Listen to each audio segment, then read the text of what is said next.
Hello good morning students, welcome once again. आप सबका एक बार फिर से स्वागत है हमारी क्लास में। So let's start today's session which is going to questions and answers of the chapter combustion and flame. तो हियर यहाँ तक we will complete the topic and next short answer type second questions.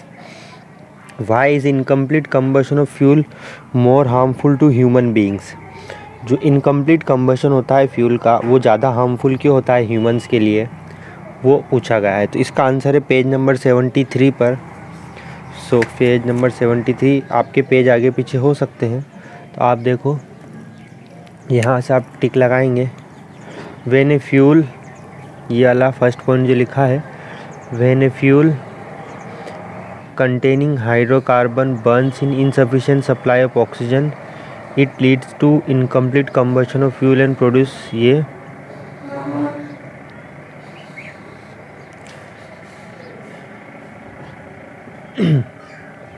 ठीक है। यहाँ पे भी लगाना है carbon monoxide is very poisonous.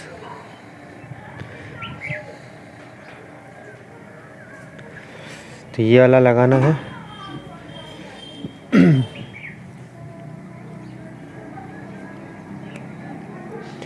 तो इसका मतलब देखो क्या पूछा है इसने, when a fuel burns in insufficient supply of oxygen. जब आप एक फ्यूल को इनसफिशिएंट सप्लाई ऑफ ऑक्सीजन में बर्न करते हैं, जलाते हैं, it leads to incomplete combustion of fuel, जिससे कि इनकम्प्लीट कंबशन होगा, फ्यूल का पूरे तरीके से नहीं कंबशन होगा, carbon monoxide water and energy produce होगी। जैसे एग्जांपल दे रखा है, जब इनकम्प्लीट कंबशन होगा मीथेन का, तो यहाँ पर प्रोड्यूस होगा carbon monoxide water and energy. तो ये जो कार्बन मोनोऑक्साइड गैस बन रही है, carbon monoxide is a very poisonous gas, बहुत ही जहरीली होती है ये। On a cold winter night, ठंड के दिनों में, रातों में, it is dangerous to sleep in close room with coal burning inside, है ना। ये ख़तरनाक होगा ऐसे रूम में सोना जो कि पूरे तरीके से पैक हो, क्लोज हो और वहाँ पे कोल बर्न हो रहा हो। ठीक, नेक्स्ट क्वेश्चन है आपका क्वेश्चन नंबर सेकंड। इसको हम स्किप कर रहे हैं अभी, इसको काट दें आप। नेक्स्ट क्वेश्चन है briefly describe the condition required for combustion of a substance. किसी चीज़ को जलने के लिए जो कंडीशन की ज़रूरत है वो बताएं, कौन कौन सी कंडीशन है। So here answer here page number 65 और पेज नंबर 66। तो आपके देखो आपकी बुक में पेज नंबर कुछ और हो सकता है, तो आप इसमें देख लें मैं कौन सा टॉपिक बता रहा हूँ, ठीक है। तो देखो ये रहा कंडीशन नेसेसरी फॉर कंबशन, तो इसको यहाँ से टिक लगा लें। ये वाला 3 कंडीशन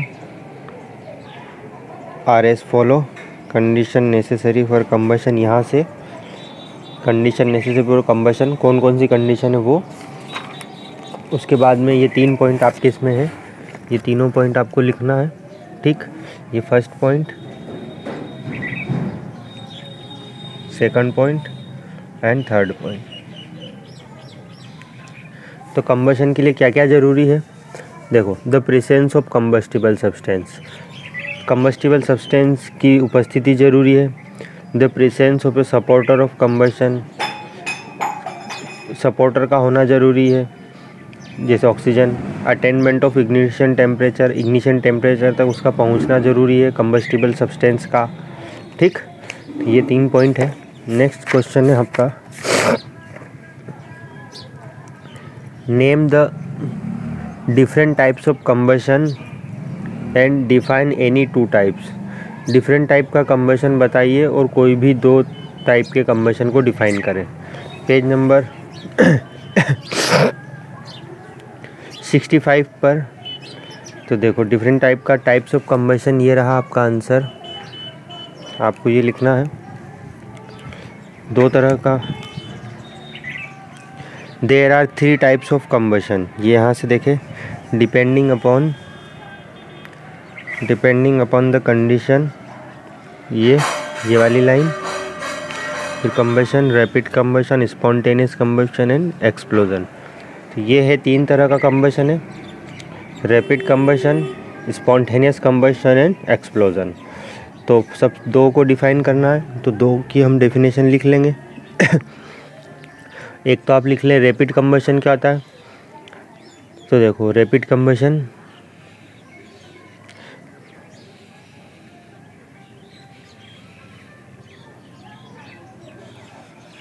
ये when a combustible substance burns at a rapid rate, जब कंबस्टिबल सब्सटेंस बहुत तेज़ी से जलता है, producing a very large amount of heat, जिससे बहुत ज़्यादा क्वांटिटी में हीट प्रोड्यूस हो, and light in a short period of time, वो छोटे समय में, it is called rapid combustion. तो हम उसको रैपिड कंबशन बोलेंगे, ठीक। नेक्स्ट है इसमें एक और स्पॉन्टेनियस कंबशन। ये भी आपको लिखना है इसी आंसर में, पहले भी लिखा था और अभी फिर से लिखना है। तो ये फर्स्ट और सेकंड दोनों पॉइंट आपको इस आंसर में लिखना है, ठीक है।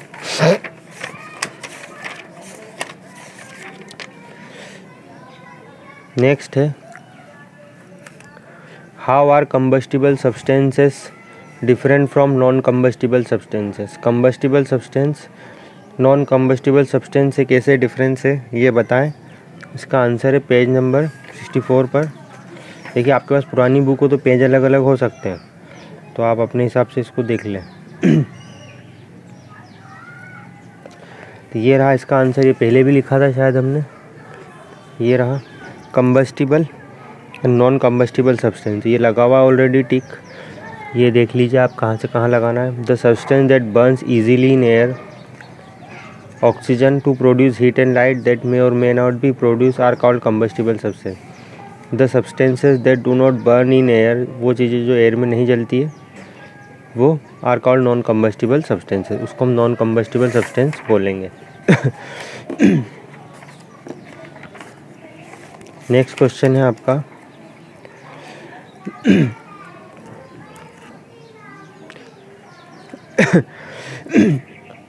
Right the characteristics of an ideal fuel. Ideal fuel के कैरेक्टर आपको बताने हैं, कैरेक्टरिस्टिक्स पेज नंबर 72 पर। ये देखो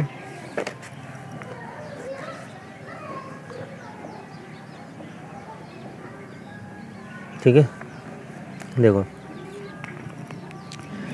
it should be fairly cheap and easily available. Characteristics of ideal fuel, ये आप पॉइंट लिख लेना, 5-6 पॉइंट जो भी आपको पसंद आ रहे हो, ठीक है।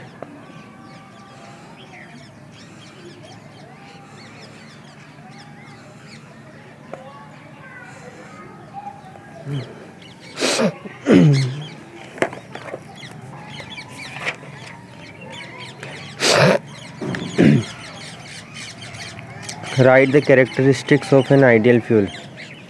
Briefly describe the different zone of a candle flame.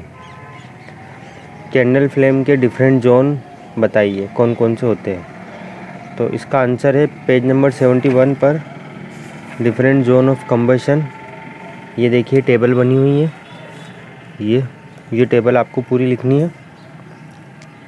ये डिफरेंट जोन दे रखे हैं, ये 5 पॉइंट आपको लिखने हैं, ये पूरी टेबल आपको लिखनी है, ठीक है। ये सारे पॉइंट आपको लिखने हैं, ओके। तो आप इसको टिक लगा लें।